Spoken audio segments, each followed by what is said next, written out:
आजच्या रेल्वेच्या लढ्यासाठी आपण सगळेजण उत्स्फूर्तपणे जमलो, त्याबद्दल मी आपल्या सगळ्यांचं मनापासूनच स्वागत करतो, आभार व्यक्त करतो. परंतु आजचं संख्या ही आपली याच्यावर समाधान न मानता आपल्याला एकतर मी कालही सत्यजित दादा तांबे इथं आले होते, ते जेव्हा भेटले तेव्हा मी कालही सांगितलं की आम्ही नारायणगावमध्ये आंदोलन करणार. अरे फाट्यावाल्यांशी मी काल बोललो होतो परवा, त्यांना म्हटलं तुम्ही फाट्यावर आंदोलन करा, जेवढी जास्त आंदोलन होतील जेवढा इम्पॅक्ट तो सर्वसामान्य लोकांना तिथल्या परिसरामध्ये तो वाढणार आहे.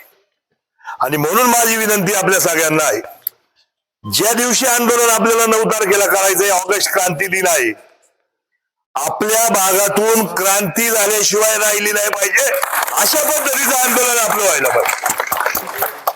नानांनी सांगितलं, माऊलींनी सांगितलं, अमित शेटनी सांगितलंय, परंतु याबरोबर आपल्याला प्रत्येकाला जेव्हा स्वतःला वाटेल का हे आंदोलन आपलं आहे, त्यावेळेसच ते आंदोलन यशस्वी झालं असेल.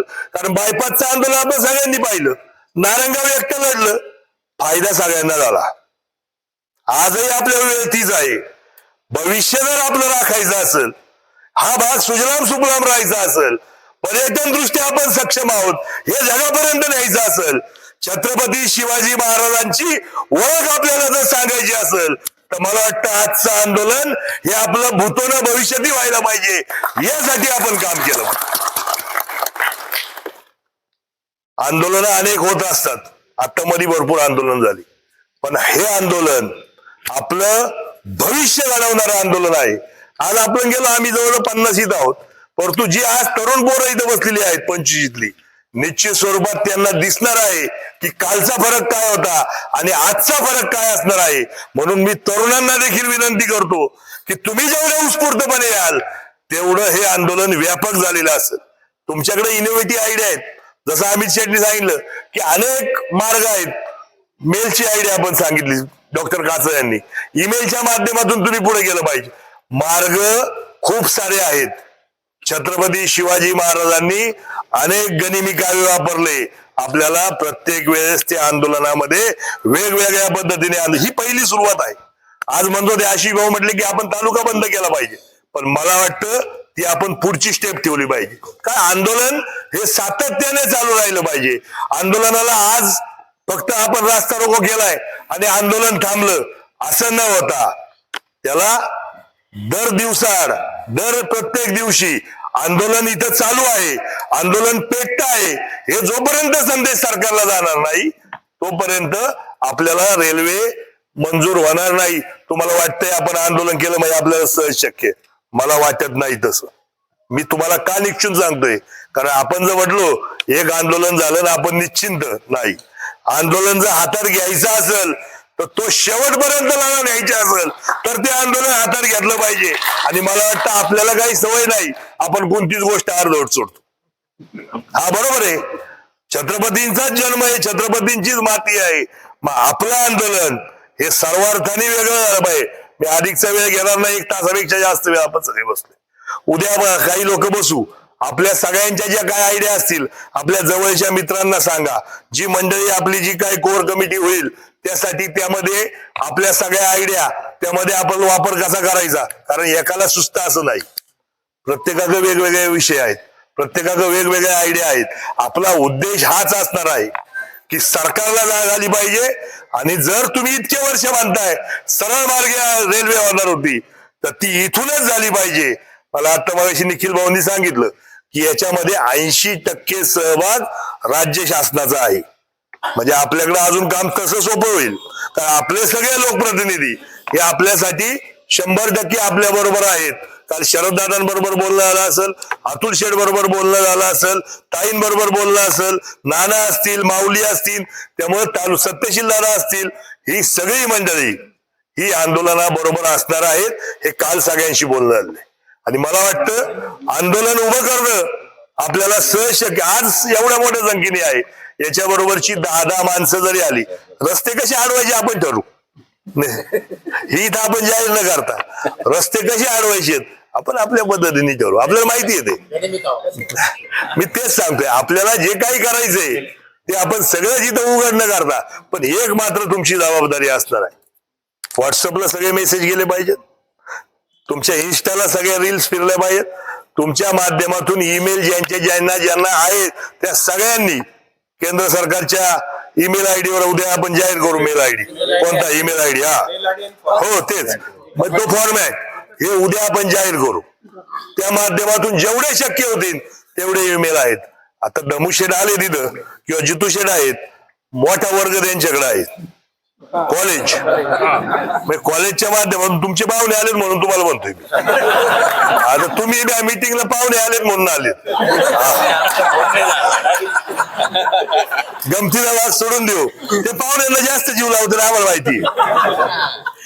पण गमतीचा भाग जरी सोडला तरी आपल्याकडे किमान 5,000 विद्यार्थी आहेत आणि जे सगळे 12वीच्या पुढचे आहेत. म्हणजे त्यांच्याकडे प्रत्येकाचा स्वतःचा ईमेल आयडी आहे. त्या माध्यमातून जरी आपल्याला ईमेल सगळे गेले तरी एक मोठं काम ह्या बाबतीत उभं राहू शकतं. कॉलेजच्या बाबतीत असतील अनेक आपल्याकडे संस्था अनेक आहेत, इंजिनिअरिंग कॉलेज आहेत, डी फार्मसी आहेत. ह्या सगळ्याच ठिकाणी आपण जाऊन आपल्याला ज्या पद्धतीने शक्य होईल त्या पद्धतीने आंदोलन उभं राहिलं पाहिजे. आणि माझी विनंती आहे आंदोलन करत असताना ते आंदोलनासारखंच झालं पाहिजे. उगाच त्यांनी मारल्यासारखं करायचं आपण बसल्यासारखं करायचं ह्या पद्धतीचं आंदोलन काही कोणी करायच्या भूमिकेत जाऊ नका. माझी विनंती आहे जे करायचंय कारण हे काही लुटुपुटीची लढाई आपली नाही.